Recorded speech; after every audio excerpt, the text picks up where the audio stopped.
Yeah, no, can you hear me? Is this all right? I just want to know, which camera I must look at? You must look up in the sky, Brian. Which Look, oh, okay, I just look want to make look in sure the we know sky. where I look at, 'cause, you know.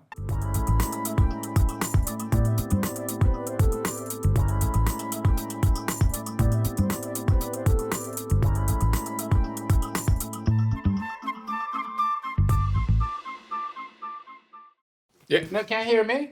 Is this all right? I just want to know, which camera I must look at? You must look up in the sky, Brian. Which Look, oh, okay, I just look want to make look in sure the we know sky. where I look at, 'cause, you know. And the crazy creativity has started already.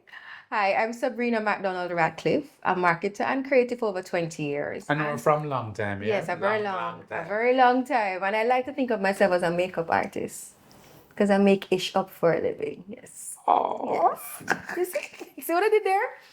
And on marketing creativity, we'll be talking to creatives or marketers who know their own way of making things up and sharing that process with us so we can learn the art form, the backstory, the storyboard, the first draft, final draft, third draft, 100th draft of this thing called making magic. And today I have two men I love. I can say so without penalty or any fear of penalty. Um, I actually met Brian when I was 17. I was in high school, auditioned for a Jamaica Foundation for Children docudrama written by Janet Morrison, who was on a previous episode. And I got casted. And I found out from Brian that shooting something for 10 minutes takes the whole day. And he will give you one more for safety. And I've worked with him so many times, so many ways. Creative collaborator in behavior change communication campaigns, on my own productions, and also me as client, him as the director, and Roland Watson Grant. Roland Watson Grant, who bossed me on my first radio commercial. Yeah.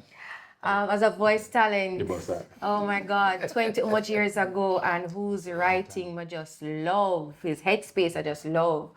Both as a creative director, as a copywriter, but also as an author. Because Skid, Sketcher, oh my gosh, just so much brilliance from this young man. Thank you, sir. Right? And so today I get to talk to both of you about how to transform a client brief into something that we see or hear that is memorable Yeah. on screen or on radio. So Brian, Roland, thank you so much for being on this podcast today. Thank you very And much. it's going to be an easy flow conversation. All right, so the first question I'm going to ask you is, when you were going to high school and you went to Campion and you went to Fortis Cadare Cedar That's right. Fortes, Kingston College, did you see... high school? It is a college. On the right side of North Street, my husband tells me. I like Campion, so it's okay. Yeah, it's really strong. Yeah. And Purple is very, very strong too. Even stronger. Stronger, right? There you go. Fortes and Fortis. Fortes in That's Fide right. et Opera. Yes. So when you were doing Fortes and Fortis, did you see a life or a career in the creative industry, that catchphrase, or in creativity or marketing? It's a trick question, but here's the deal. They'll tell you I didn't do any work when I was at camp, I can't believe them. because while the class was going on, I was looking through the window, placing cameras, and where I had my cameras covering the other classes' sport that might have been taking place, whether it was cricket or football.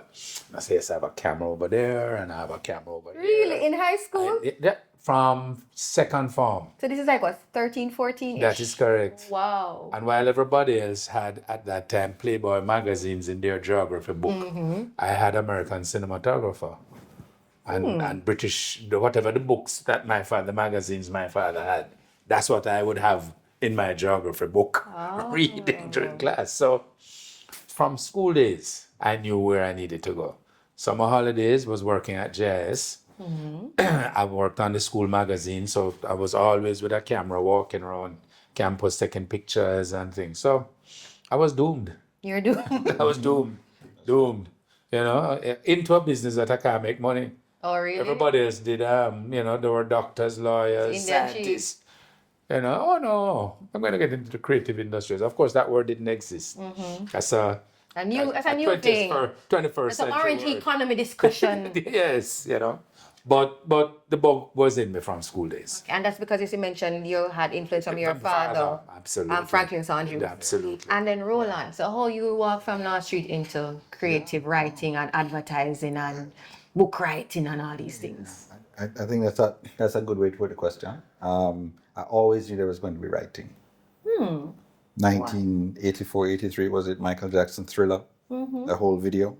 It's funny, this guy talks about angles. Yeah. I was talking about the story. Ah. So I kind of took that story, guy walking with girlfriend and he turns into a werewolf, and I'm like, but this is interesting. Of course, Michael was a thing at the time, still is. And I kind of wrote my own version, right? So I wrote this whole version, now I presented at the table and said, I want my mother to read it. She's reading it and she stumbles on a malaprop. I use colossal in terms of the marks that were left by the You were claws. how old in 84? So Because you're using the word colossal. I'm like, is he Yeah. 10? Is he 8? no, Is he 6? I wasn't in high school. You was not in that. You No, were not. Oh, no, I wasn't in high wow. school. So wrote that, and then I'm reading it. She's reading it back, and she says, "This is good." And then my brother takes it like, "This is a malaprop." He was at Woolmer's at the time, and then she just kind of said, "No, you need to encourage him," and that was it. So after that, I said, "Well, one more story for mommy," and I kept writing stories for mommy. Now, of course, it would take you how many years to actually do your first novel, Right. but going to high school now in third form is where I talk about this too much. All I've seen is Summer Lightning. So once I read that short story collection, I'm like, yes, this is what you are going to do. The problem was at the time, all we had on TV for any vision of what a writer looks like was Bob Newhart, some Bob Newhart show. Right? What's the name of that comedy? Bob Newhart, some guy in Vermont, white dude in Vermont writing, and he's a, lots of suburban life, and he's writing, and he's a little angsty, etc. But that's all you had. And then I said, no, but there's Olive Senior. I didn't know what Olive looked like, who she was, what she did. I just remember having this book, and you read it. That's the Summer Lightning. That's Summer Lightning. Right. You read it, and you read it over, and then you read it over, and there's one story confirmation that stood out that kind of felt like me. Just in terms of the details on things. Again, Mr. Cameraman, details on things. There's a girl in a church and she's looking across the street. She's supposed to be confirmed that day. And she's looking across the street and she can see signs on the bar just blinking saying, "Enjoy Appleton, drink Sprite." And that was it. That if there was a single most important line that came down to me saying I'm going to write, it was that line. Because you're taking in the detail of everything. And there's oil and water mixed together on the street and it's colors swirling in the water, etc. I'm like, why would Olive Senior go into this detail? But you realize it's doing something to you. And you say, well, I can do that. I can definitely do that. So, colossal marks worked out. I'd love to hear you read your books because you just described, I read Confirmation, but it's like, you just describing the oil and water and just realizing oil and water don't mix. That's right. That metaphor. Absolutely. Just All by that you stuff. saying, and then you talking about the Thriller music video, I immediately went into one of your books, into when they were walking to the Lafayette graveyard. That's right. I was like, That's right. See that? yes, I'm a real fan girl where his books are concerned. So, but. Yeah. So you got captured by visuals, you got captured by words. Right.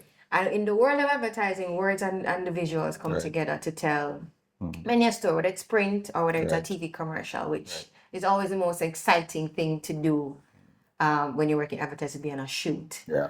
All right. So how long have you been drawing pictures in film? Again, it's like, no, I mean, I guess. What did you get your teeth actually bit into it? Because you had it your. was when I left school. Okay. So, and I guess you're talking almost 40 years. Wow. Because school finished the Friday and the Monday I was in Natalie Thompson's office. And the rest is history. And the rest is history. The rest is history. Because from Natalie to Lenny and then so on and so forth. And then you had Apex in. That's right, from Lenny to Apex to my own thing. Right. So, but yeah. No, I unfortunately, I was super bitten by the bug. Why you say unfortunately? Because I should have been a doctor. I should be, Neil deGrasse Tyson, looking at space and Giving people extraterrestrials. injection? No. I can't say giving nobody injection. A lawyer, I chat a lot. I should be Your Honor. I object to that fact. We're still time. Waste of time. No. Truth be told, I have not regretted any day of my life in this business. Whether the day was depressing, exciting, troublesome, difficult, I have enjoyed every single day. And it's an opportunity to meet new people, new faces, get involved in changing a lump of clay into a pot, into a bowl, into a plate, whatever. So what is exciting about it is, you have this lump of clay that you're going to turn into a pot today or into a jug tomorrow or a plate the next day. And it's just about, I mean, obviously, in a form, it's all about storytelling and telling a story to captivate. And it's, especially in advertising, it's the seduction of 30 seconds, where I'm So going it's again, to... it's a seduction of 30 30 seconds. The 30-second seduction. I wish I wrote that. Where, I was like, wow. no, because what I'm saying to you, the viewer, hey, buy this product because guess what? It's the best thing you could ever buy. Taste, eat, own, drive, whatever.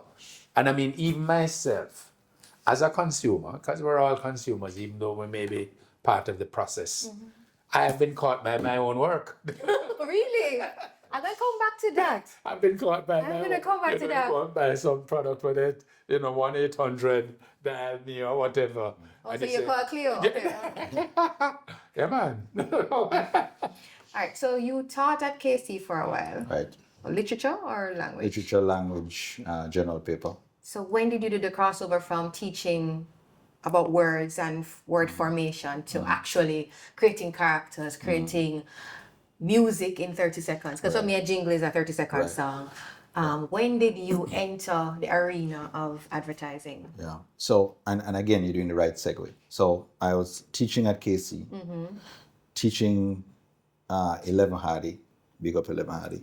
So these are my boys in fifth form. This is top stream. I'm their form teacher. I'm their English teacher. We have advertising as a part of the curriculum. Really? Yeah, advertising. How that yeah. happened? So You put it's- that in there was- or? No, there was this large book, language something. I've forgotten what the name of the book is. I can see it now, but I don't remember the name of the book. Advertising is something because it was about convincing language. Writing for persuasion. So exactly. So they were there, and I gave the whole class this thing. And I used to do unorthodox things. Some of it got me into trouble because I once had them translate Beenie Man's World Dance into English and tell me all of the, all these figures of speech and the onomatopoeia boop, so the boy slide down the gully kind of thing. Yes. So I said, well, advertising, let's do it differently. I want presentations. I want all of you to present, get into groups and do this advertising thing. So they all did it. Some were good, some were meh. And then they said, well, if you're so good, sir, you do it. And so I said, I said, okay, well, I'll do something freestyle. So in front of the class, old Casey boy, new Casey boy, say no, say, So I said, get your new salad at the salad bar, blah, blah, blah, blah. There's something like 30 seconds of that. Just making it up as I went. And then silence. And then in true Casey boy style, it would start beating the desk like, blah, blah, blah, blah, blah. And one guy says, sir, you sample. In those days, it meant. It meant that bad. What does it mean, right? And I said, well, that's interesting. The reaction alone from my 11 Hardy class, who I'm still in touch with. Yeah, who would buy a sketch or a skid somewhere, All right. overseas, Europe, etc. They still remember that day. And they said, well, no, seriously, you need to go do something with your voice. So there's a voiceover angle that I came from. So I said, okay, in that August, that was like July, and that August I did a voice tape. John Williams helped me. I put all the stories in there, hear the stories again. John Williams helped me, he made a beat for me. People, Anderson's Haulage gave me the money to go to studio. Wow. CPTC George, I don't remember his last name, he actually recorded at CPTC for me. Took the tape and then said, listen, boy, I love teaching, emotional fulfillment, but I'm trying for advertising, but just to the voiceovers though.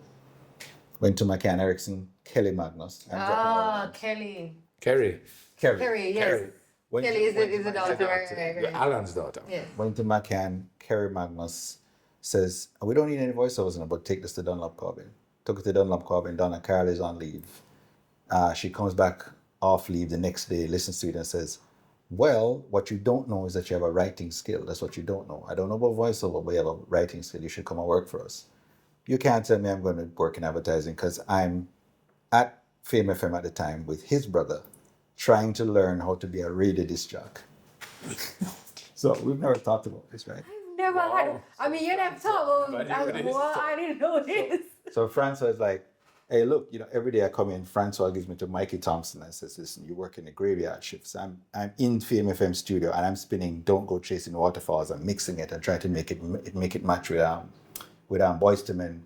We don't even talk anymore. Right? Okay. So he showed me how to slow it down and do that. And then people would call in. I'm answering for Mikey Thompson.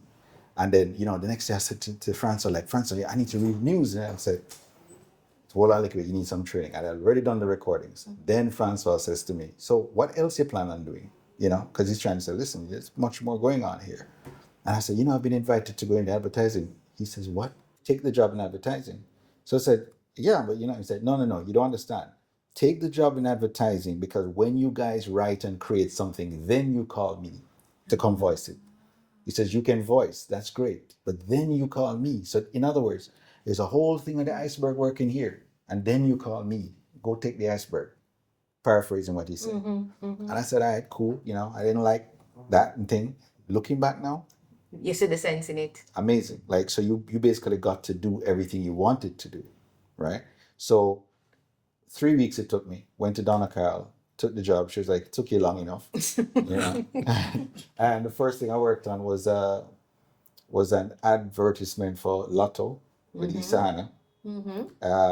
There will be a lot of fun in Saint Lamar. Yeah, Miss World 1993, etc. And then the Mission Berger 404, which is you trying to fill shoes, Donna Carl shoes, and Mission Self Protection Berger 404. That was the first commercial I did. So I just gave you what?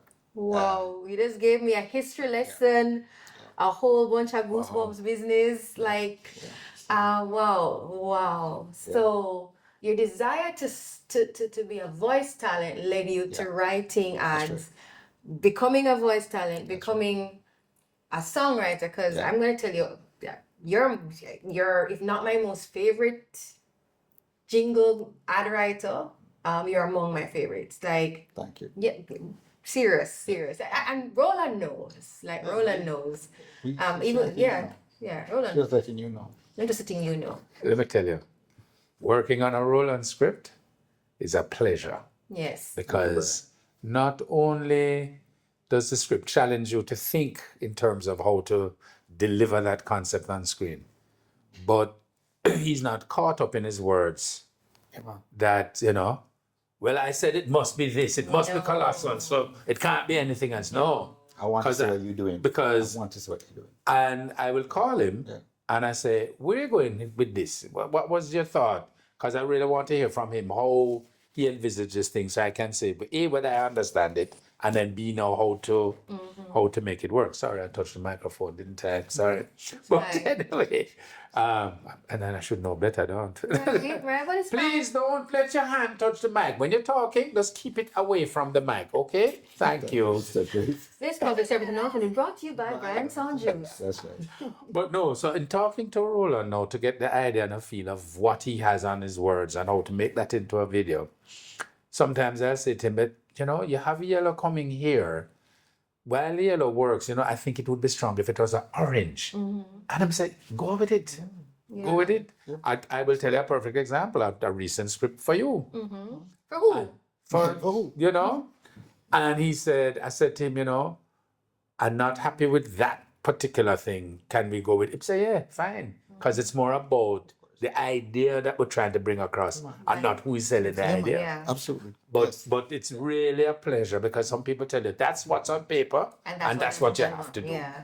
And I find him, and I've worked with him as, writer, producer, and me being the talent. Yeah. And I've worked with him as being the client. That's true. And I remember some years ago, the account rep for one of the brands that I would run in my marketing executive role seemed not to be translating what I wanted.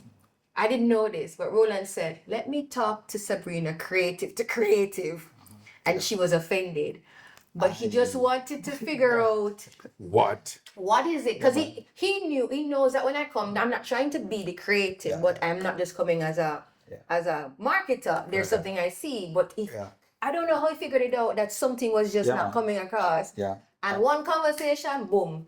I remember that. I remember that Yes, I conversation. remember that. I never forgot it. And then, of course, when you write a particular script or any kind of script, in fact, I feel more comfortable. Should I say this? We might cut this out. I feel more comfortable knowing when you are working on certain things. Oh, even- Like I ease back in the chair and I know I don't have to worry that what we're trying to say is I don't have to get Won't be involved communicated. in making sure the message doesn't get lost. I feel a lot more comfortable. That's And I feel a lot more comfortable, like I will say to an agency, so who's the director? so very lot. And if they don't call one or two names or three names, I get antsy and like I was like, okay, that means I have to be on set this day, If I'm going to be on set, it means I'm going to have to be a little bit more involved than I want to be. I'm involved in Brian's shoots, but in a way in which when Brian gets excited, because Brian will shoot Yes. one for safety 5 times. 20 times.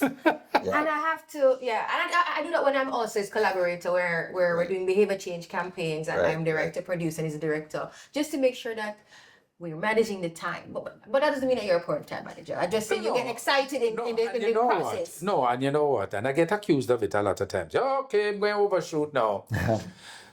But there are times, there's obviously, yes, that one for safety, but there's also trying to ensure that you have variations in the can, because too many times you come back to the editing room and the client says, do you have a this? And you don't have I it. say, no, that's not, and That's right. yes, you could come and shoot the shot that he's looking at the camera.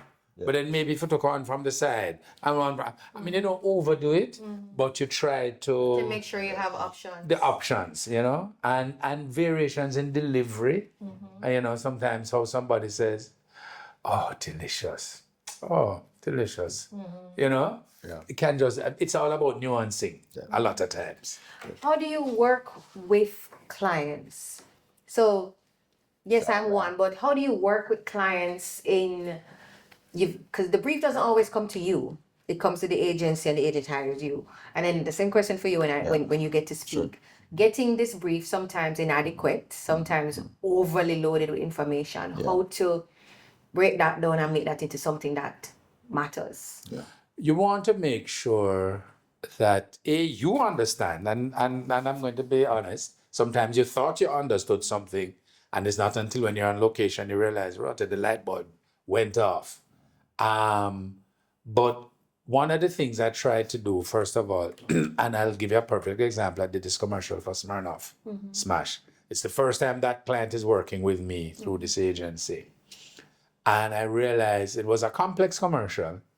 It had a lot of complex moving parts. So the first thing I had to do is make the client feel comfortable that they're working with the right person. And whether it is you're going to sell them ice and this and that, and it's only ice you really need, you're going to sell them everything.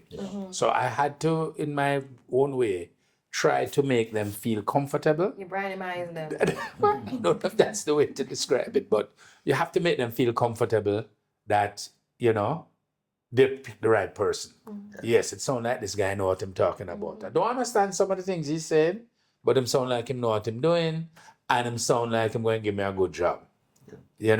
So you really have to make that client feel comfortable. And it's the same thing about being on set. One of the things about working with talent, unfortunately, we don't have the luxury of picking professionals all the while. Sometimes you do get them and it's perfect. But most times you're just picking average person off the street who Do look you good. get to rehearse these persons though? Well, the thing is, you only get to rehearse them when you're on set. It's not like the budgets can afford to spend a day with them. Do you think that practicing the budget should allow for that when you're not professional talents? I guess it depends on the circumstance and what it is, especially if it's lines that have to be delivered. That probably is part of an important aspect. But the main thing to do with a non-professional is to make them feel comfortable. They could have done the worst take possible. It was horrible. You should just erase it from the camera. But they said, great, that looked good. But guess what? Give me this, Because the minute that the person knows they're doing something wrong, Diminishing and is returns. doing something wrong 2 times, and it's wrong 3 times. No, that's not what I told you to do. You say, no, look, it's simple now. Aren't you getting it? Can't you get it? Because they're already beating themselves up before you even open your mouth. So the shrinking violets, they're going to just, oh my God, and they'll never get what you want. The diminishing returns hit you quicker than before.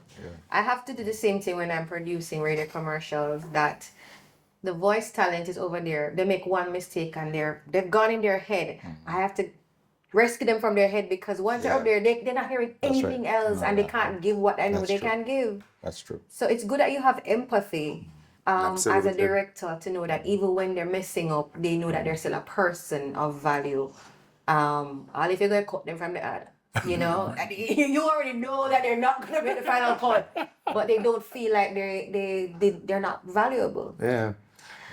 So you're a little bit more closer to the brief. So you're the man that usually hires the Brian. Right. But when you get this brief from the client, what's your process? What do you do? The first thing I'm gonna ask for is an insight, and it might not be on the brief, right?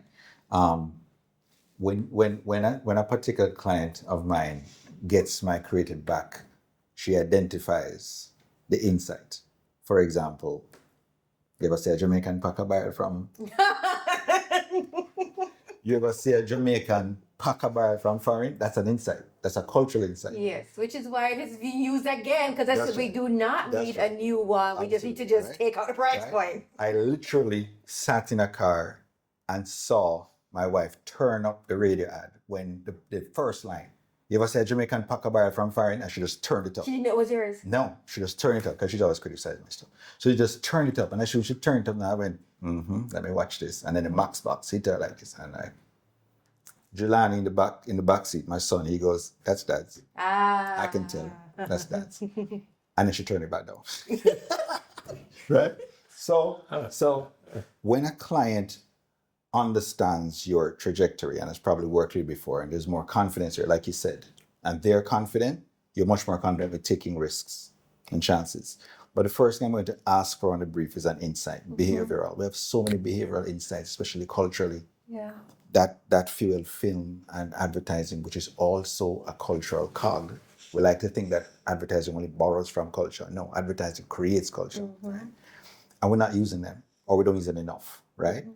How you pack a barrel from foreign? Why it is it to mix the glass so? What is it that you're doing when it comes on to the, you're playing a slot game? Why do you beat the machine? Like, seriously, it can't hear you, So my response to a Why question. did that KC was a bam, bam, bam, bam when a thing, That's right? All kind of damage to the desk. So you when the client knows, you're much more confident. So it's kind of reciprocal, that the client knows and you can offer different things that's more edgy, etc. But then as soon as you get into the creative, one of the things you need to do is that as soon as you, and this is for the creatives now, as soon as you realize that your mood is being affected by a client coming back at you saying, no, that's not what I want, that's not what I want, you need to change the wedge. So change the wedge is something that was said by Gautama Buddha, right? And he said, basically, if you're upset about something, think of it like a pickaxe. You're a tool, it's being used, etc. The head of the pickaxe not fitting right. Change the wedge. And change the wedge basically means you need to remember that this is also your work. So even if you're annoyed because of the 3 changes you've gotten, change the wedge, go again, sharpen yourself. You are the master of this thing. Make it happen, make it work, and then everybody wins. That's a masterclass lesson right there. Very absolutely. That's all it is. Because you take your focus off the annoyance and you get into the work. Because clients are annoying. Yeah, clients basically, and here's what I realized. Clients are annoying. They can be. Clients' annoyance come from a lot of concern that this is not going to hit like I want it to hit. Not only that, I suspect that some clients have a higher pressure on them to perform. And every client, because you both know, Strata both, has a budget they're working with, but they're not there reporting on every line item. At the end of the day, they have to account for a budget. Yeah. So they might be thinking of, will I have to reshoot this? Right. So there are those concerns. You're right. So budgetary concerns or supervisor, reporter, reporting relationship concerns. Yeah, they're seeing a 360 you can't see. Yeah. Right? Yeah. Wow. So much already. So I have a question for you. Have you ever found that when you're working on something for a client, or even for your own selves, that what you're listening to or what you're watching bleeds into it? Yeah. Like, have you ever found that? And if so, what example do you have of that happening? You. Yeah. You want me to start? Yeah, oh, please. Okay. Well. They say age before beauty. Yes. No, brilliance before beauty. So Brilliance before beauty. So all of my team, by the way, like, like if it's a short story and whatever, like my team doubles as my beta readers. They're gonna read the story. I say, boy, this character needs a little more edge, etc. Because I think of it like Xavier School for Mutants. We're all creatives and we kind of sharpen each other, and that's how we work, right? So when it comes on to something like, what bleeds into the work, I would say that every single day I'm interviewing the whole world. Every day. So I have my notebook. I have 2 notebooks in my bag right now. You have to have that notebook that even if things are not in order, just write down the thought. Just write down the thought. You do that too. Yeah. When somebody, if you see when I was in Nigeria, I saw this big bathtub of writhing catfish, black catfish, and it was writhing, and there was a guy trying to kill them because it's obvious it was my dinner too. And he's like, I'm sorry for the catfish, but I'm saying, yeah, because I still the one that I want. Right? The fact is that the catfish inside the tub, that big, whatever they had it in, was almost mimicking the movement of waves. So it's almost like they became the sea. Now, as a writer or a creative, you're going to see that. You're not going to dismiss that from your mind. You're going to say, okay, let me just jot it down somewhere. And I've jotted down things in Jamrock when Jamrock was about Cuddies, about the place. So when I see in Starbucks, you're eavesdropping in people's conversations? I'm hearing conversations and I'm writing on a lot of napkins. Okay. Right? You always jot. I have napkins all over the place with writing on them, because conversations, images, what the rain is doing, what the cloud is doing, they all feed into the thing. Yesterday, Heather Smith Brown, again, a member of my team, but I'm coming to make an artist who's going to be amazing, right? She said, when you're a creative, you need to see things with childlike eyes, but have the vocabulary of an adult. When you're a creative, you need to see things with childlike eyes, but have the vocabulary of an adult. She needs to copyright that and put it down, because that is so apt. So I told her, I said, I'm going to ask you permission for that. You send me a bill or whatnot. But I think the world needs to hear that statement, because that's exactly what it is.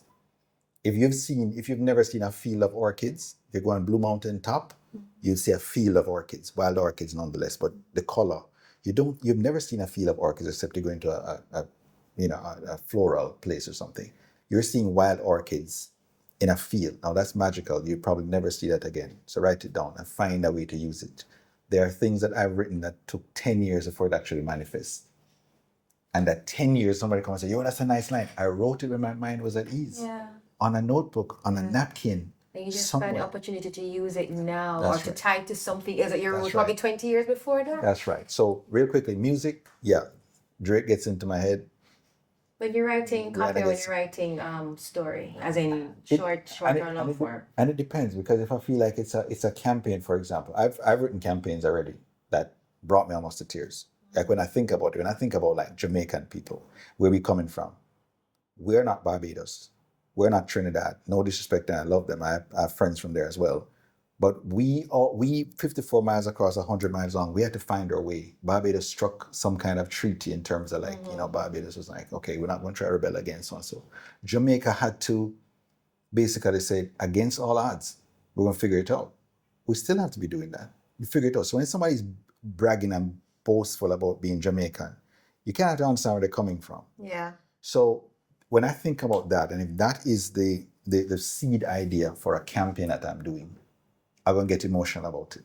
And that's going to feed in. Everything somebody says on the street who's Jamaican, who expresses themselves like that, is going to feed into my work.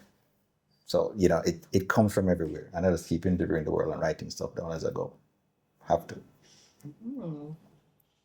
I feel intimidated now. You want another question? Come on, Brian. What have you been watching, reading, listening that has ever fed how you No, shaped? you know what? I mean, as a filmmaker or budding filmmaker, trying to become a filmmaker, obviously you watch a lot of stuff. Whether it is theatrical productions, feature films, TV series, commercials, whatever. And a lot of times you look at things and I say, boy, I wonder if I could create a shot like that. Could I do you know? Yeah. You know, I like how they use the camera that way to tell the story. Yeah. You know, I mean, normally you say, okay, the camera needs to be here, but sometimes I have to say, you know, you think about things that you've seen. Yeah. No, bring that camera up. Yeah. Because you really have to think about, okay, so this person is sitting in their living room. They can't be there. So you have to make them be there. And it's how you insert them in that scene so that they feel like they're a part of it. They're enjoying the moment. Oh, I'm going to buy this product. Oh, it made me feel good. You know, whatever it is, you're triggered in the mind. So it's really looking at things, and a lot of times you don't get it because whatever it is they may have done internationally is there's something that you just don't have. But you really try to be inspired, just like how you're inspired by art, or you're inspired by literature, or you're inspired by the lady in the market walk. And you see that and you say, that's how the dance need to be, you know. Lantern stands always tell me, you know, when you think about how we move, it's not just because I came up in that morning and said, move to the left, move to the right. You can find that movement in a Jamaican. Yeah. That movement is what is going to now influence, as you said, it influences, you know, how things are. And there is something distinct. I mean, obviously every nation has distinctions, but there's something distinctly Jamaican that it's in the blood. Some years ago, I was in the US and I was in Lowe's, the hardware store, and before the man opened his mouth, just how he walked to me, I said, you're Jamaican. That's right. He said, oh, you know. No, My father's Jamaican. But doubt. said, no American man no accent. No, that's it. It just had a different bounce that said, I know how my foot land on the ground. Swagger. Different beat. It wasn't even elaborate. It was just subtle. But I knew he was Jamaican. Different beat. And he was just shocked. But that thing that makes us get passionate on a campaign or a woman in a market informing a body of choreographic work. Why are we not telling more of the different type of Jamaican stories in film, other than, as I call it, Zing Fengs and Godshot? Why are we not telling the woman in the market how she walks, or the person you overheard? Why are we not telling more of those quote-unquote simple stories that we pay money to go watch of other cultures in the cinema? So very true point, and it has always been said, and was true of, say, 15 years ago, maybe even 20 and beyond. I think today there's a whole new crop of young filmmakers who get it. Yeah. Who get it? That is true. That is true. There's a change in the tide. The technology, not in terms of being able to capture, but the technology in terms of being able to distribute, has also allowed. You know, you can do anything you want, and there's somewhere that you can broadcast yourself. Exactly. Yes. You know, before YouTube, boy, where do I show? Where going? And if it have a show here, is it economically viable? So economically viable predicated what that story was going to be, because it had to be a story that could sell, not a story that meant something and captured an emotion, a moment, a piece of history, whatever. You know, so the zinc fence and the bad man sold, just like sex sells. But that complex story, nobody wants to watch that. They do. No, then is what I'm saying. Back then. Now, if it's well written and well produced, and we can put both of that in quotations, it doesn't have to be whatever, but people now will pay attention, listen to it, learn from it, and figure that, hey, that's a good piece of work that Sabrina just did. Yeah. And I think the tide is shifting. It hasn't shifted to where you would like it to be. Or where we'd all like it to be. I'd love to see a story about slave revolts that has love story in it on film. I've seen it on stage through the work of one of my friends, Maja Bless, who wrote Belly Woman, which is about the people jumped over Lover's Leap. Right. But I'd love to see that I'd love to see Lover's Leap on film, you know. That's a beautiful love story, Martin and Killing Itself. But we've watched other shows where people go to the ends of the earth for love. I think it's time now for Morant Bay Rebellion to come back. Time of Fury was done in the 60s. It was a brilliant piece of work. I mean, if you look at it now and the catch up, you say, oh, what's that? But it was good for the time. And even today, when you look at it, you say, boy, imagine 50 years ago they made this, you know? And probably taking it now, not from the story of Paul Bogle, or not only from the story of Paul Bogle, making that trek to Governor Eyre, right? Was there And a being 10-year-old boy rejected. making that trek with him? It- Did that 10-year-old boy survive? Or- What happened afterwards? No, Paul's personal life. You know, the struggle. His wife or his baby mother or whatever his partner telling him, oh, where you go? You're so fool. You can work all that way go and they don't know what go on. Why man now gonna take care of it? And you're hearing his conviction as my people are suffering. I Or have his to do something." conflict, because maybe he contemplated listening to her and not go at all. And then that too. you know, what did go leaving on that walk do for his personal relationship? Did she take them and go somewhere? You know, I want to see those stories of then and the stories of now, you know? And our history needs to be captured, I think, a great, and it's not just Paul Bogle, it's many other things.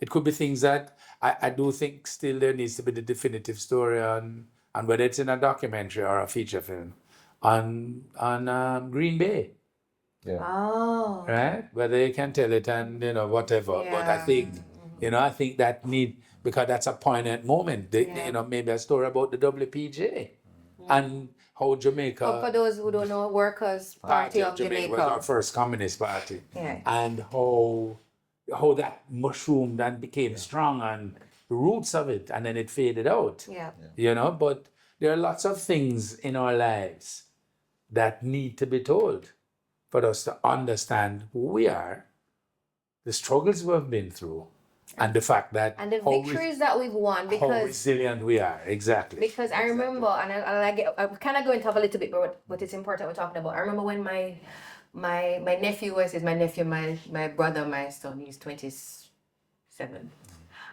When he got tired as a 10-year-old in Black History Month of seeing just these images, and so he stopped watching because he was getting angry. Yeah. And there were no other bits of content about Black history for me to share with him. Yes. What do you mean about the man who developed the traffic light? Or the Yeah, man who right. did They this, come up the as success? little captions and Yeah. things, but there's no film about it, or even in Jamaica here, you know. It came up in, I think it was I was watching Jeopardy recently, and it came up that, you know, St. Elizabeth got electricity before. I don't remember what I was watching. It was some American content. What did that feel like that St. Elizabeth had electricity before New York? What happened? Yes. What happened in that? I'm thinking Railway about and Saint all is seen as back out wherever it Railway, is. right. What was that? Railway. As well. There you Second country in the world. We'll take have In it. this hemisphere. Yeah. Yeah. That's true. Yeah, those stories are important. We may not have originated it, but what was happening here that made it so important that it happened here, second or first or whatever. Yeah. Yeah. All right, so spoke about the American reference, and oftentimes, and you alluded to it earlier, Brian, about, you know, looking for inspiration for your creativity there. Are there any ad favorites, whether it's TV or radio, local or international, that you have that you said, yo, these are among my Hall of Fame ads, if it comes to mind? Yes, I'm gonna say all-time favorite, but you have other favorites. One of my all-time favorites was an ad Paul Noble did for KFC. Is it the couple? Is it the couple? Same. It ruined his life because he never got any other work after that. How so? Because he's a KFC man. You don't want the KFC. Because when he's gonna do for an insurance company, all you're seeing, it's just like when you say certain actors do certain things. Well, that's And changed they're though, no, that's thankfully changed now. It is, but that ad was so poignant and so memorable, so touching. You know, Can you describe the ad for those who've never seen it, who weren't raised in the 80s or 90s? So it really is about this man and this woman, right? And he is supposed, if I'm remembering it right, they're supposed to link up and they don't link up on a date. And it's like, you know, he's in trouble now. So he goes and he buys, he leaves work late, so he goes and he buys some KFC and brings it home to her.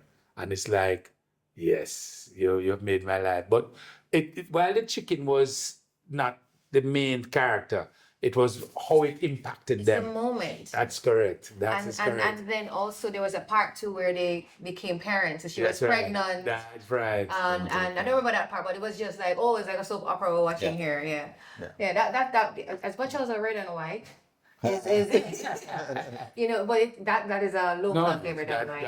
that one, and that's many years ago. Yeah, Many I was years ago. I was a little person. Yes, that's a long time ago. Any faves of yours? So, it forced me.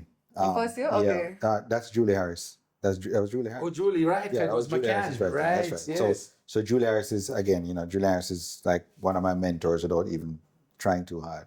I think she's currently overseas. Yeah, But she, something. Oh no. she's overseas. I spoke to her the other day, Oh, last her year. birthday was the other day. Yeah, that's right. The first voiceover I did, Julie Harris rode up on a bike. I said, "You're Roland Watson Grant," and I thought that was a statement. She rode up on a bike? Yeah, Julie Harris rode in on a bike. Just basically saying, look, oh, I hear you're going to do the voiceover. That's great. Encouraging. But the point I wanted to make with the KFC commercial was that I heard she wrote it. That set the standard. That's what you do. You can't top that commercial. Yeah. Right? So by the time I got to McCann, I was looking at deconstructing like the MasterCard campaign. For everything else, there's MasterCard. And I realized that they got to so many touch points in terms of people's real human life and challenges that you don't get anywhere else, and it's about a card. So the test McCann Erickson had in terms of finding out whether it is that this card there was uptake with this card other than other cards, was they asked people to show me your wallet.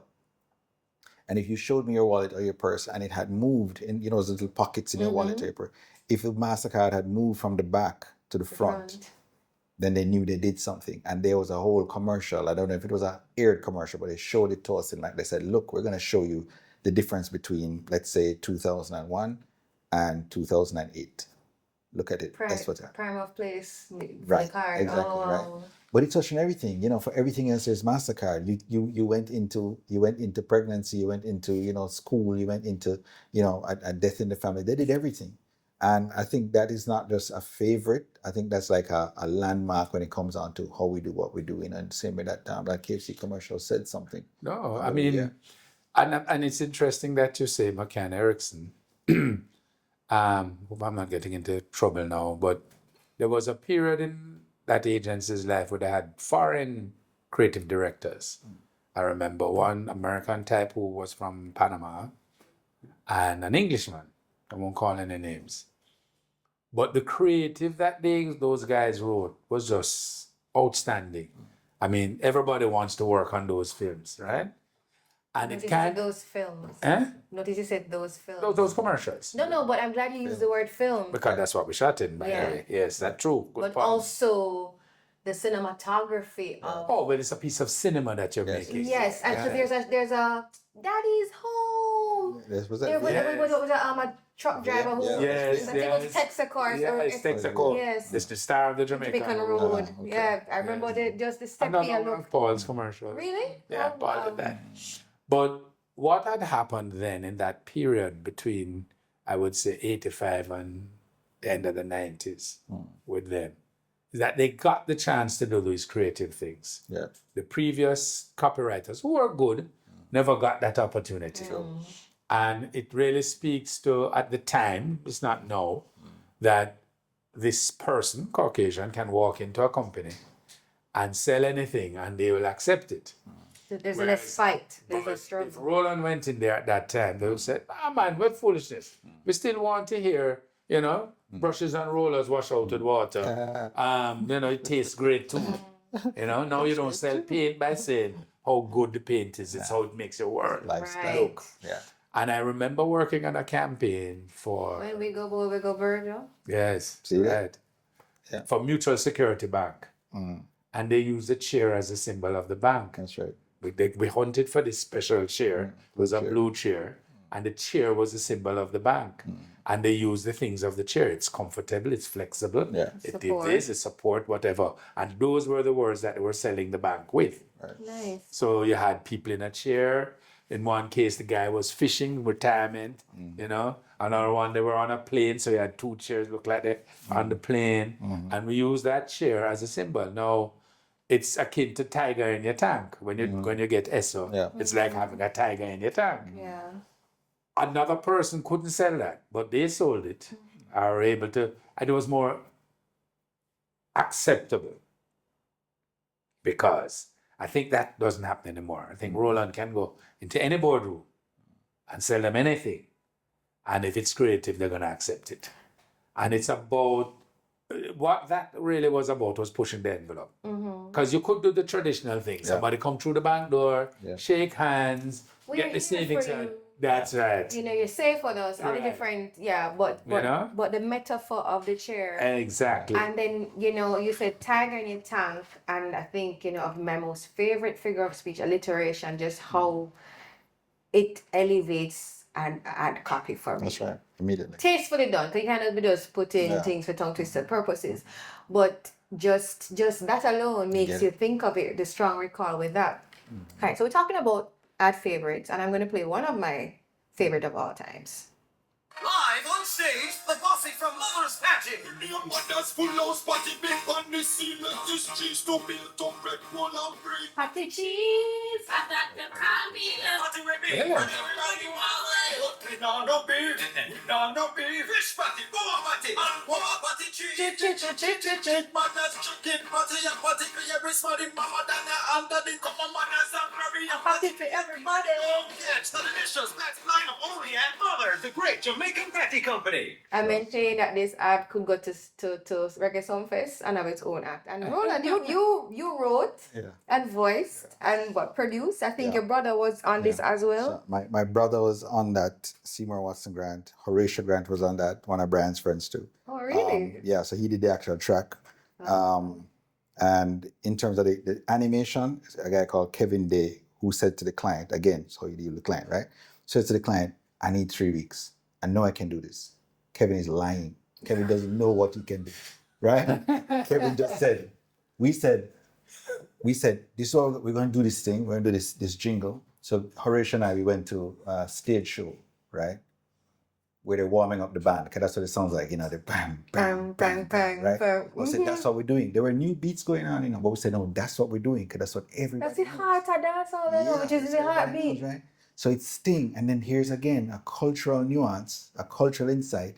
When we have Sting, everybody jump on the stage and rush it and then fight for the mic, etc. So there are 5 parties, each have a personality, one of on a chain and all these things. Kevin said, give me 3 weeks. I'm like, what you gonna do? He said, this must be animation. I'm like, fine, this is early animation, this is 2006. Yeah. Kevin goes, I'm going to use Flash and I'm going to use this and that. Said to the client, give me 3 weeks. He don't know what you're talking about. But at the end of 3 weeks, he presents it and says, this is what we have. And the client was like, how did you do this?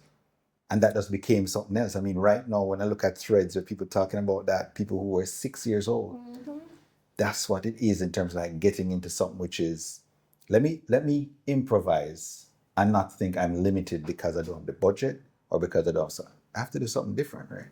So yeah, I'm for those patties, and not patty cheese, because patty cheese is a girl. So, but yeah. Well, you could we call it pitch shift. I don't think my faucet was working that day. Yeah. All right, so I'm gonna play another favorite. It's a recent favorite. And I want Brian to describe it after I play it for those who will be listening and not watching the podcast. The best Burger King with the best tasting burger under the sun. You deserve the best. You are number one. Best. Flame grilling, juicy whopper, cause you deserve it. Yeah, next level, awesome. That's how we serve. Mama menu done your way. The taste rules every day. Flame grilled goodness, you deserve it. Great taste, well done. More flavor, fresh Burger King, best tasting burger under the sun. So it's not my favorite just because I'm the client, but Well, let me say first of all, the people who did the jingle got it spot on. yes. Because the jingle alone, you don't have to see visuals, captivate you. Yeah. So I'm gonna just I don't want to I'm gonna call any spill names. I'm gonna spill the beans even to the jingle. Spill the beans. So, This is so I was highly very collaborative. happy when the agency said Roland would be Yeah. working on it, but something in my spirit said I did not want a particular sound. And I was like, I'm being very honest here. I was like, geez, I don't want to offend Roland. Yeah, no. I was like, well, I'm going to offend Roland. but This you is don't. this is three conversations happening. Sabrina, client who knows Yeah. what she wants. Sabrina, friend and colleague of Roland. Sabrina, the creative. Because I don't want to do the creative. So I said, I hear Chevon's voice. Choir, he says his name now. Yeah. And I said, Chev, I want you to work on a jingle for me. He's like, I've never done a jingle before. I said, never done a jingle before, I didn't know that. but I'm gonna walk you through the process. Yeah. This is what I want the messages to be. Yeah. And first thing he did, he sent me 8 different tracks to say, what is your sound? And I said, I like the sound of this. If it go with that. And he said, all right. So the beautiful thing about it, because he had no ego, and he generally doesn't have any ego. Right. So about 4 different track samples, I said, if you can fuse them into one, and he stayed up all night working on that. I said, okay, because I hear the sound. Okay, this is sound, and I said, this is a message. And he wrote something, and I would give him some feedback and tweaks here and there. And then when we got to it, what I loved about it is that when we went through the creative process together, which made my ratings feel even bigger, is that he was able to give critique on it, knowing that he's working on everything else for the process except this. And I did not hear any sense of angst or anything on this call. In fact, he caught something that missed me as a client that would have derailed what our key message was, because it was repeating one line that had too much, that would have been off from the best. Right. The other reason why it's a recent favorite of mine is, you remember you said earlier about it's a process and the product in terms of what's a favorite from you for me. We're on set shooting this, and the young lady who is an actual crew member does not wear makeup for her religious personal reasons. And the ease within which Brian, along with myself, got her to be comfortable to take the liquor powder from Cecile and to go again and go again. That process for me, abandoning some of what was originally planned, and Brian's okay, all right. Yeah. But troubleshooting and reshaping and then the final thing looks beautiful. No, I love it. And as you know, that's that's what I said. Right. I didn't send you crew, I sent you. You sent me the other custom one, the yeah. customer based one. But it's the kind of The jingle. the girl appears in that one, the Right. young lady. Yeah. But it's the kind of jingle that when you hear it, your mouth waters. Because what he's singing, I can taste. It's delicious. You taste it. You taste it. Every day I say, boy, I really should just go buy one of them things just for the fun of buying it. But no, I'm another product of theirs, I'm in the family, but on the other side. Yes, on the chicken side of life. But no, it is that. And it is about... Why did you send it? When I asked you to share, why was this in here? So one of the things I liked about it, and I'm glad you brought up the jingle, but it was really trying to see how to get the talent to feel the vision and to enjoy themselves in the ad. Not just take a direction. Sometimes, you're directing people and you say, okay, what I want you to do is to walk through the door. Yeah. But it's not just about walking through the door. Walking through the door is just the vehicle, but it's really, why are you walking through the door? I'm walking through the door because I want to come and experience the room. So it was really about them enjoying themselves with the product. You understand? Them hearing the music, because we used to play the music on location, obviously. Right. So they can have a vibe to it. And especially the customers, they really enjoyed themselves. They really had a good time. I mean, except, but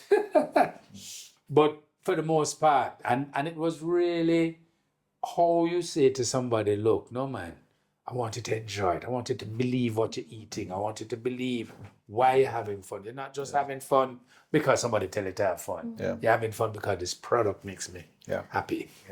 And your process, we were speaking about it earlier before we got into this conversation about the Brian Juste way of directing people, which is very animated and very... I say to people, right?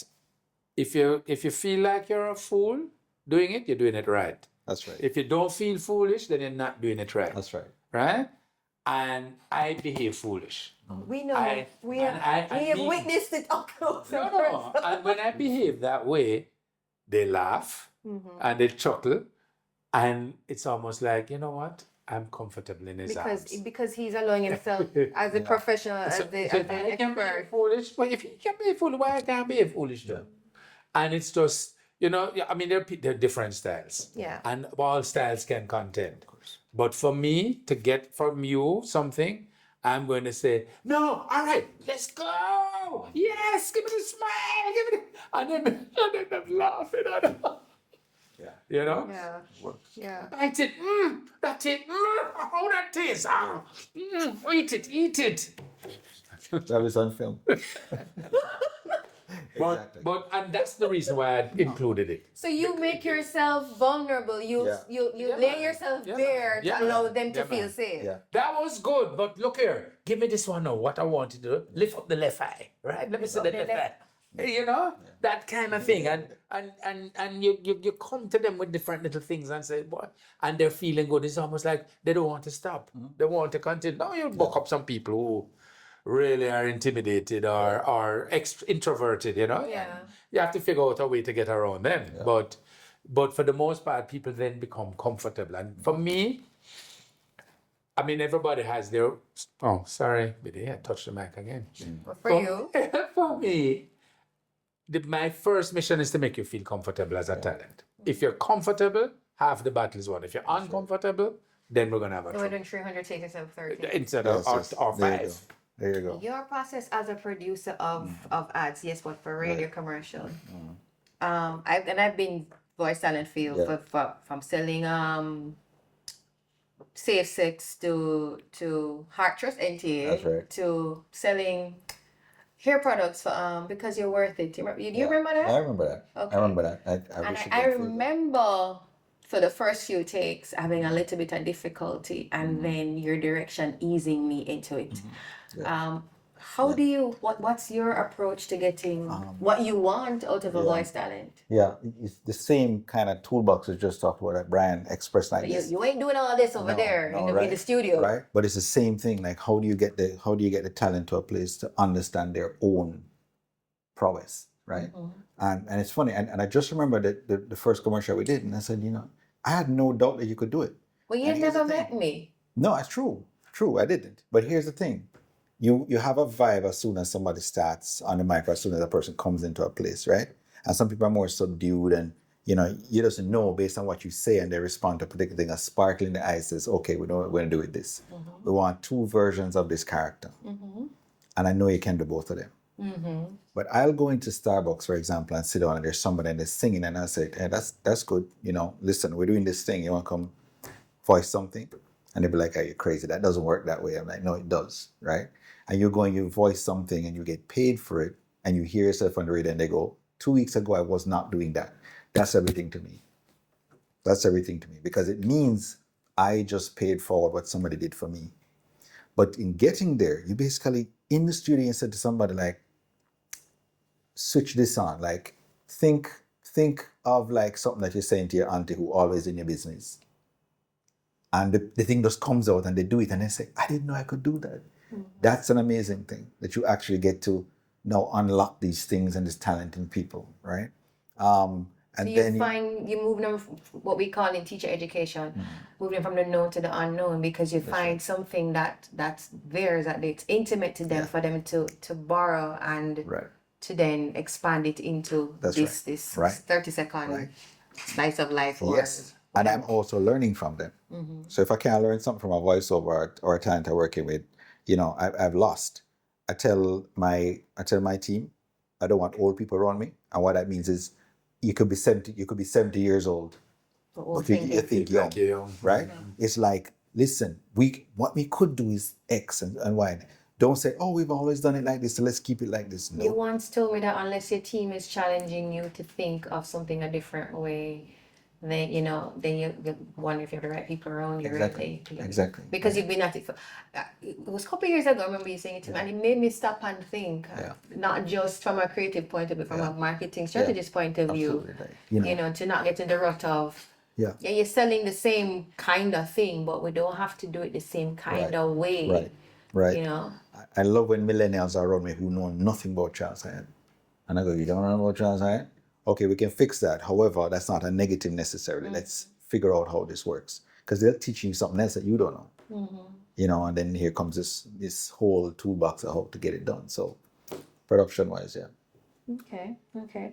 What would be people a little bit surprised about each of you? What would they be surprised to find out? You first. Well, I guess you know who this guy is, but when you see him on location, it's a whole different individual. You know, maybe I mean I'm not an introvert at all, so I'm always Actually, I think you're a little bit of an introvert, if I'm Really? honest. Yes, I think you extrovert well, but I think you like quiet. Well, that's true. Well, yeah, okay. So you know me better than me. Good. No, I suppose when people say, "Oh, I didn't know he could do that," "Oh, I didn't know he was like that," oh, and when they see me at work and doing things, I do surprise a lot of people, and it's like, "Wow, didn't know," Like what? Do you cook well?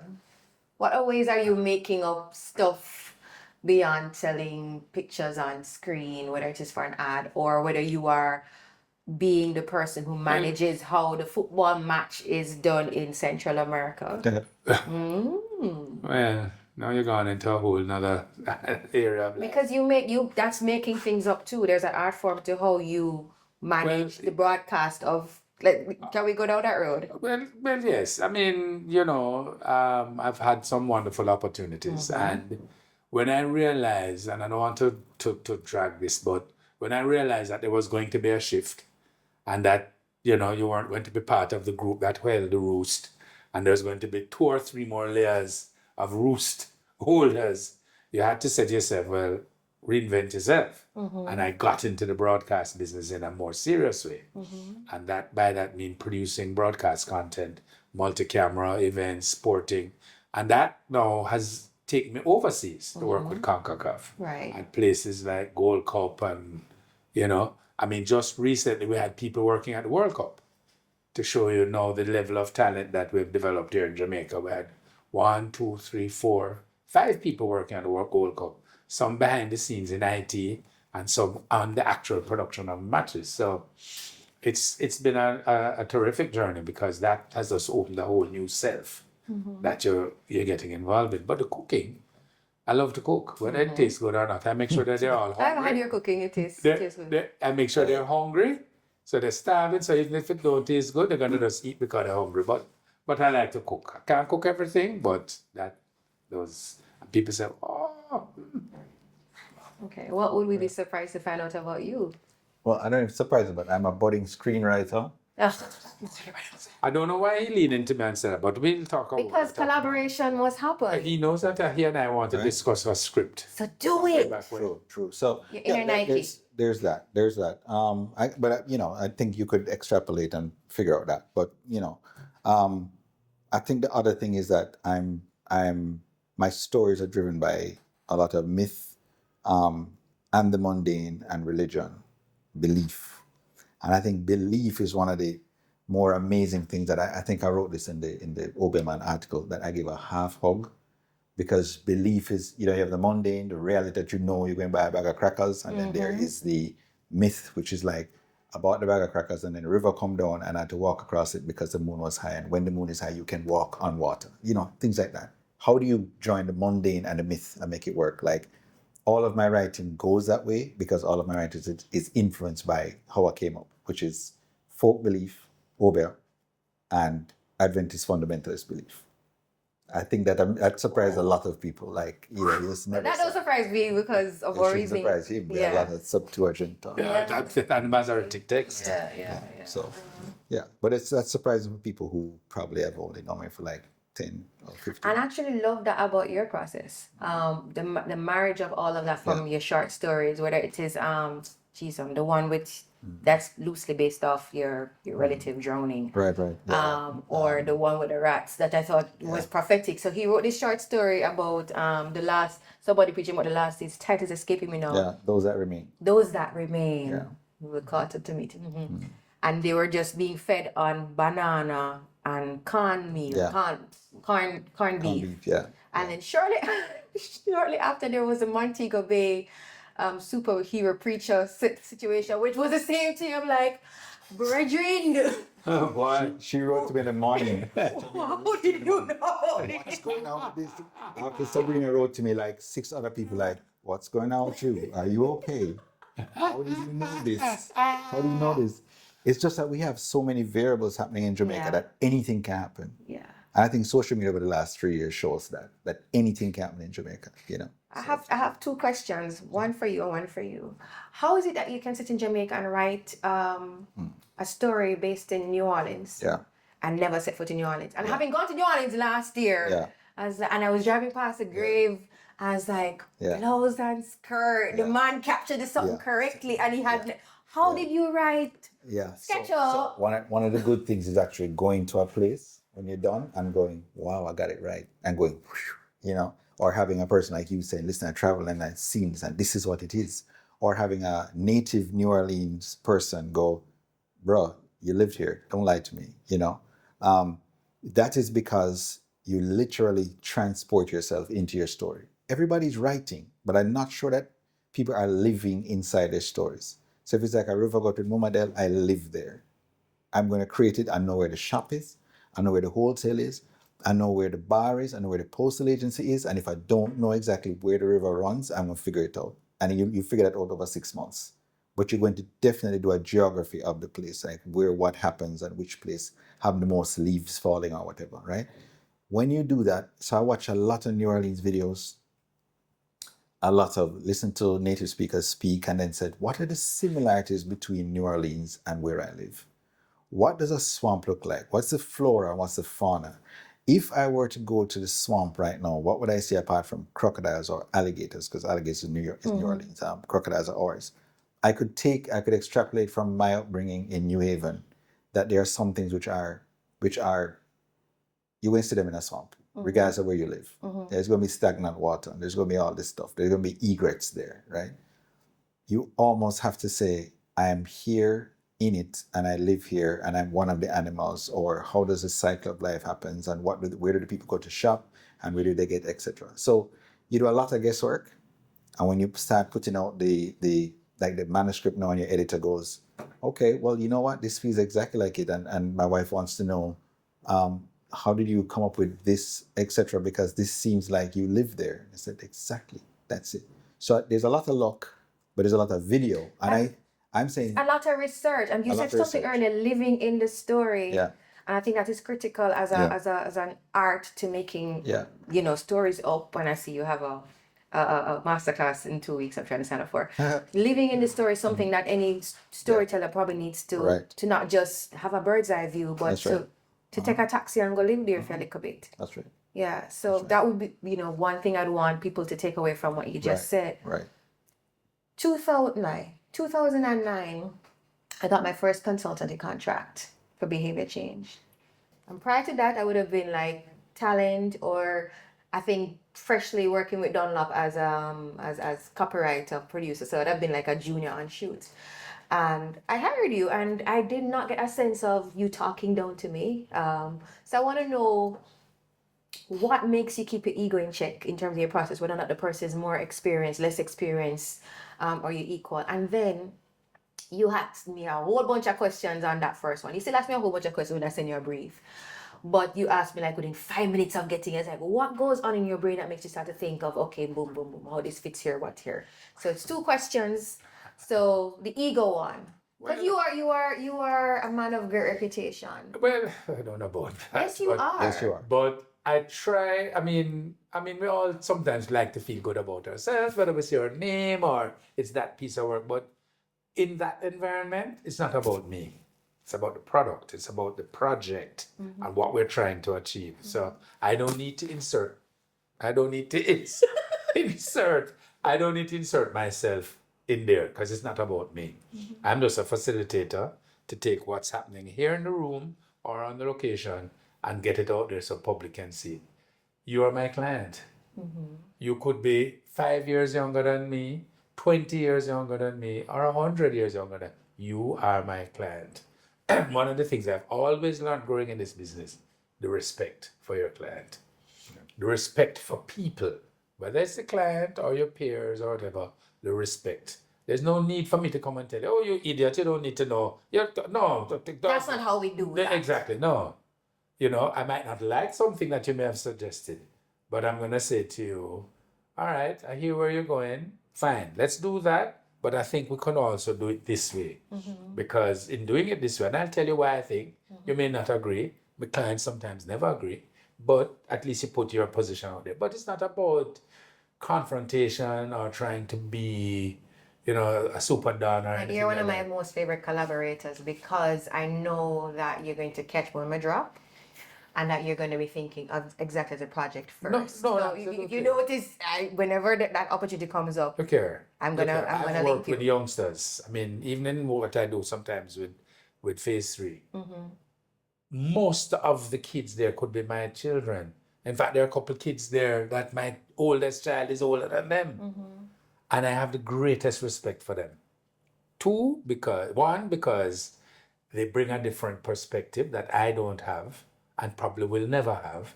And so I'm going to learn from them.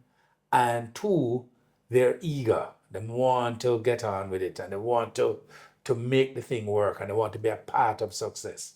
So it's really about not you and what you're doing and who you're working with. So respect is important as a creative, no matter Absolutely. if you are the star of the moment. And respect is the R in professionalism. Respect is the R in professionalism. You have to be professional, regardless. Sometimes, I say, what's Sabrina talking about? And then I'll come to you, Sabrina, I don't like where you're going, but this is how I think it should be. But if you say to me, Brian, I need it this way, I'm going to back off because you're the marketer. Yes, you're the client, so there's that. But there's something that you are seeing that I can't see. That's right. And I have to understand that. And at the end of the day, I want my check. At the end of the day, I want my check. So I'm not, You don't go find to get yourself in that way. you want the wall blue, you're going to paint blue. But But you're going to tell me why the blue not going to work before you paint it. Gotcha. no, absolutely. And at the end of the day, we're here to help each other. We're here to help each other. I don't have all the answers. So respect is important whether or not you are... Absolutely. Respect for the client, respect for the talent, respect for your crew. Respect for your crew. Because I can safely say that most of the crew I work with, and there's a core that I always work with, experimenting with some others, but there's a crew that I work with, and I know I can get them to do almost anything that needs to be done that's outside of what they normally do. And whether it is pushing the creative envelope or working longer hours, because they don't know that at a particular point in time, I'm going to draw the line in the sand and say, no, that's enough. We have to stop. Yeah. There are people who will just work, and all of a sudden it's 18 hours and 20 hours, and that's just ridiculous. Yeah. And the productivity level is gone. Yeah. But it's respecting the crew, respecting their craft. I would never say to a DP, for light. I said, look, I think, there look dark, try to fix that now. There's a DP that we both like to work with when the Pepsi go down and the PC go up. His own cousin said that to him. We won't No, and look, in anything we all do, in your thing, in your world, it's not even just about creative, it's about the team. And trust me, as much as you think I is great, the team is greater. Yeah, Yeah. no doubt. No doubt. Yeah. Yeah. If I never get to say this, I'd like to say thank you here for tackling TVJ for me. Do you remember what I'm talking about? All right. We're on the track. We're on the track, my TV series, and I won't even get into all kinds of crazy. And I was beyond myself in all kinds of emotions because I was just getting a raw deal, and I called Brian, and Brian said, okay, I'll come to you at this meeting. Yeah. And he asked them some questions. I would have asked the same questions, but Yeah. Brian was there, and he decided to walk through the rest of the process with me to just make sure it got done. Yeah. I've never thanked you. I'm thanking you again. And No, you didn't need to thank me. The mere fact that you remain my friend and the mere fact that we are kindred spirits is thanks enough. Trust me, I tell you. Yeah. You're very special to me. I'm not saying this because there are 3 cameras, but because there are 3 cameras, I will say it. No, from the first time we met and we worked together on that project when she was a 6th former to this day. 87 pounds. To this day, Beautiful. Sabrina is a special friend. Sometimes the clients will say to me, "Are you a friend?" I say, "Yes, she's my friend, but I'm dealing with you, not with her." You know, I draw the line. I say, "Yes, she's my friend when, well, you know, after 5 o'clock." But no, it's been a pleasure because here's what. Your brilliant mind inspires me. And I'm not saying that because there are 3 cameras here, but the mere fact that you're willing to do things, you know, that are non-traditional and challenge me and try to get me to come along with you on that journey. Sometimes change is difficult to accept, but the older you get, the more you realize you'd better accept it or else you're going to get left behind, you know.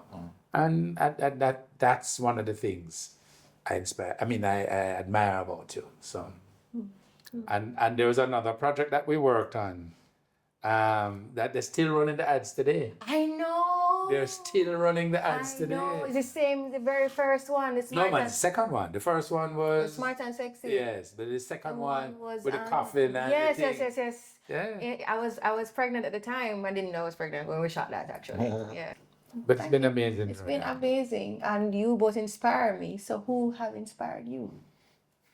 You know, I there are a number of people I could call. You know, I mean, when you think about creatives who become billionaires, obviously from a top line umbrella way, that inspires you because it says, here is respect for creativity, and here's also creativity which is monetizable, which can make you a living, more than a living. Creatives don't have enough of that inspiration. I've always said that there are many kings, but not enough generals riding into war.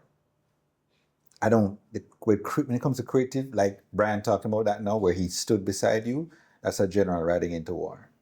I will not leave you just like that because I know where you want to go. If you're not doing the steps correctly, we're going together. All of my team, I tell them that. I'm here to help. I'm Kane. The thing, I'm here to help. There's a tradition, and it's in advertising as well, where you get the impression, okay, there's a system and then there's me, or there's a they and then there's a us. I'm saying, like, I don't wear my executiveness well because I'm a roll up my sleeves guy. And I'm going to get in there and I'm going to say, okay, well, what if we did this? What if this were possible? And then people get inspired, and then people do their best when they're inspired, right? So even with Siobhan, you spoke earlier, when I heard the beat, and I was the first one to comment on the beat, I'm like, yo, that's it. That's the beat. Yeah, we can work on the lyrics. That's the beat, right? There's no doubt. He mixed the thing properly in terms of modern, and then you get into, traditional. So for me, myth, like use a mythology or use use the best story that you can use to talk about creativity and collaboration and respect and how we actually put our powers together is Genesis 1. That's the greatest creativity story there is. In the beginning, God. And God said, let us. Let us. Now, Elohim is let us. Now, there's still a debate about who us is. Right. But let us, right? Now, here's the thing. Idea or insight, idea, execution. That's the formula I told you about on WhatsApp. It's always insight. It's always idea. It's always execution. Insight, the earth was without form or void. Darkness moved upon the face of the deep. How many creatives feel that way when you get a brief from a client? Darkness is upon the face of the deep. You don't know where you're going. That blank page and blinking cursor. I did cursor. a workshop with Colin Channel before when he just did Writing on Easy Way. Yeah. Colin is my virgin. Yep. That's right. Colin. Yeah. And that blinking cursor. Yeah. It's there, and That's right. nothing is coming, but something needs That's to right. come. That's darkness and void, right there. So And I think blinking in many ways. blinking cursor and the cursor. Cursor. But you know what? Without form or void, darkness, but guess what? There is enough to work with. So what happens next is let there be light. And that's the idea. Symbol, universal symbol of idea is a bulb. Let there be light. The idea comes with the insight, because the insight is, what if the universe could walk and talk? What if all this stuff could make something that could relate as we are now, human beings and animals and so on? Let's relate. Let's have the universe speak to itself. That's the what if. Darkness, what if? Let there be light, because I'm going to build something. and I build it now. Building it now is the execution. And God took clay and formed man and breathed into him and made him a living soul. That's the creativity. That's the execution of the idea which came from an insight. You don't need that more than Genesis 1. Whether it is your question or not. Everything there says insight, idea, execution. You're going to sit in darkness. You cannot avoid the darkness. That's the womb from which the idea will come. But the idea is to let there be light. The execution is building that thing. I want you to walk up and down and breathe and talk and everything. Would you say that's your biggest inspiration? Right? That story. And again, I have this myth and mundane walking together and hand in hand and belief and thing walking. Yes, it is. Yeah. You need to stop, by the way. This pulling me into to every word that you're saying. Business, you need to stop it. I can't help it. You shouldn't. Yeah. Ministry of words, right? Ministry of words. Imagination. I said that a couple years ago. See? Yes. Yeah. Yes. What or who inspires you? People. Just being around people, being involved with people, being, interacting with people, different people saying different things, and you say, oh, that's interesting, I wonder if, Yeah. and behavior, just how people react to things, really asking me a tough question, man, but I'm nowhere near philosophical. No, but it is true. If it's true. It's people. I start with the people around me, for real. Yeah, and sometimes it's people who have done things that you look and take lessons from, But I love people, and I love to interact with people. Okay. My last question is, who next should I interview about their secret sauce or their way, their art form in making things come to life from an idea, from a blank page, from nothing. You know who would be an interesting person for you? Donna Noble. Oh, that's true. I agree. Donna Noble would be an interesting, and Donna Noble. Is it the same Donna Noble that does food styling? And she's also an author now. Yeah, she's put a book out, and she's an art director in terms of bringing the look and feel of a scene to life. Yeah. She was the art director or part of the art department on the HBO special. Oh. So, but if you look at some of her posts and what she's doing, I mean, yes, food styling is her major thing, but just in terms of life and how she takes life and make it a part of what she's doing, I think a Donna Noble would be. I agree wholeheartedly. Donna is amazing. Donna is like a quiet hurricane. I wish I could afford Donna on every one of my shoots, you see. It makes a difference when she's on, whenever we're shooting for our absolutely. Donna comes in, you give her space to work. She wants space to work, and she does things and doing, and then you see the magic, and like, okay, I'll keep quiet. Yeah. She's like a Zen monk. That's Smirnoff ad, right? When I got the chance to do that. And you're jumping all over, you're looking quiet while your brain is going, yes. Listen. If I can't get Donna Noble to do this job, I don't want the job. I knew that. And they went back to the client, and the client agreed and said, yes, we'll pay whatever it is. And Donna is the kind of person, I want this, and this. I stopped thinking about it until when, Donna, give me number one. And it's there. And I'm not even saying, no. Oh, wow. Yeah. And that job needed, it wasn't over... you're cooking a cake and you're doing drinks. That's right. But drinks need life. And drinks can be very boring if you don't bring the drink to life. And we needed to bring the drink to life. And whether it's a little wedge or the color or the this or the way the bubbles come up or the thing, at the end of it, you want to drink the drink yourself, even if you don't drink. Yeah. And that's what we wanted to try and bring across. I'm gonna play it. They need to show it. All right, I'll definitely show him, but I'm gonna play it real quick. Smirnoff.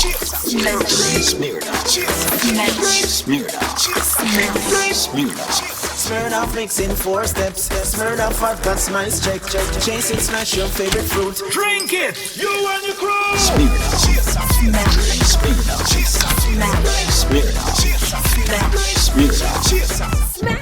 Smirnoff Smash. How do you smash? Must be 18 years or older. Enjoy Smirnoff responsibly.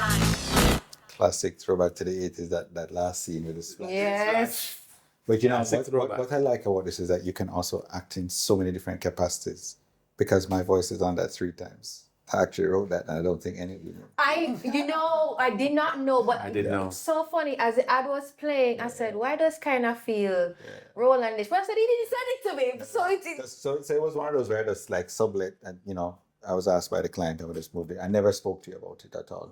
But I knew what you want. I heard when you said you wanted Donna to work on that. And the final thing, I've never seen that. So thank you. I've never actually seen the final Really? thing.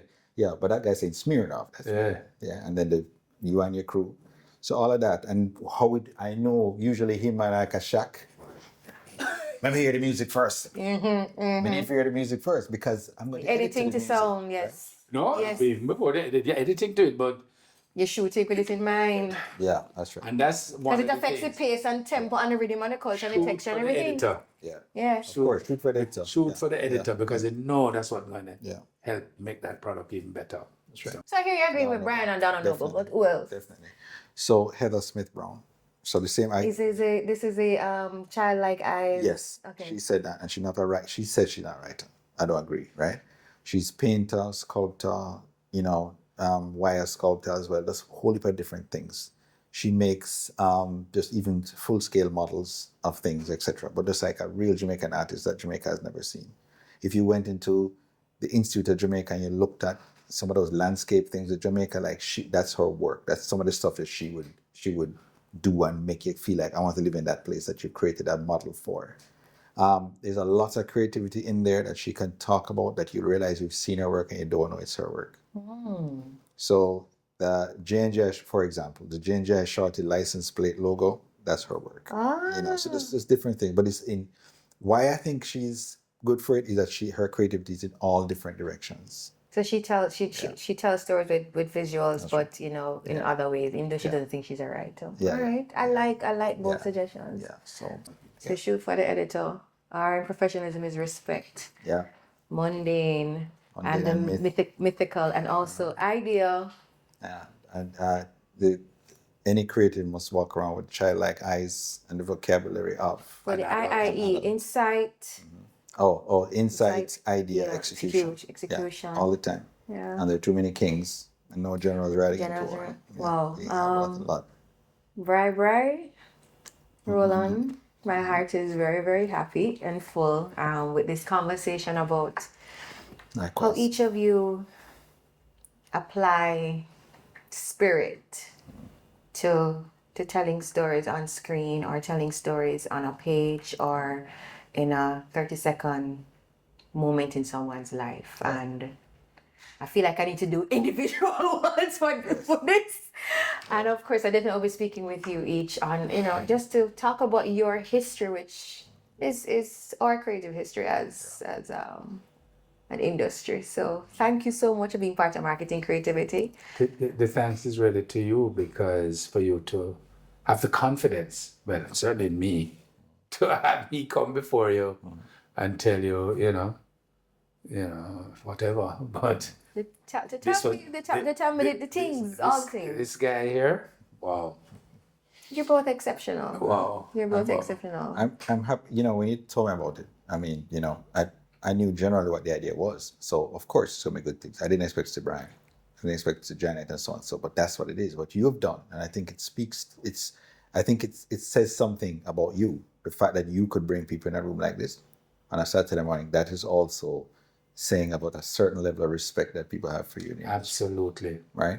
I am very grateful. Yeah. I'm very, very grateful because I have a world of respect for each person I've asked to be the initial guests, you know, people who've impacted me and whose work I love, not just admire, but love and their process that I love and admire as well. So thank you so much. I want to also say thank you with a parting gift.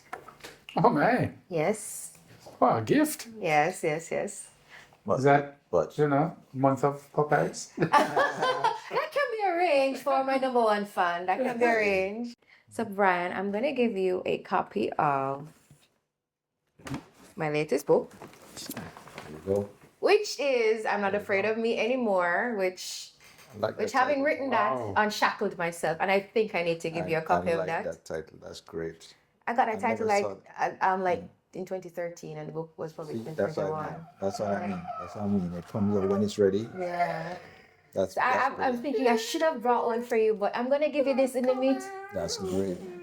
That's Thank you. I have a copy of this shirt for In you. bookstores now. Yes, it's on Get your copy Amazon today. and all of that good stuff. excellent. So, Get your copy I'm gonna get one to you, Roland, because That's I'd excellent, love to Sabina. hear your thoughts on it. So that's a winner in a me shirt. Yes. I don't know if you're a t-shirt wearing man, Oh but yes, I am. No, I collect them. oh, see that? And I got my Brooklyn Literary Festival T-shirt the other day, and I'm very grateful. Somebody's wondering why I jumped up in the air so much with it.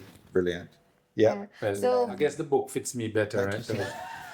you, So it's one size fits all. You know, I was like, he's not gonna have that conversation. But yeah, but the winner in a me actually is a line from the first time I got a songwriting award for from a play, Natty Chap's Winner's Circle children's production. Yeah. And it's about your inner winner. So Brilliant. Yeah. yeah. That's great. That's great. But thank you. This was rich.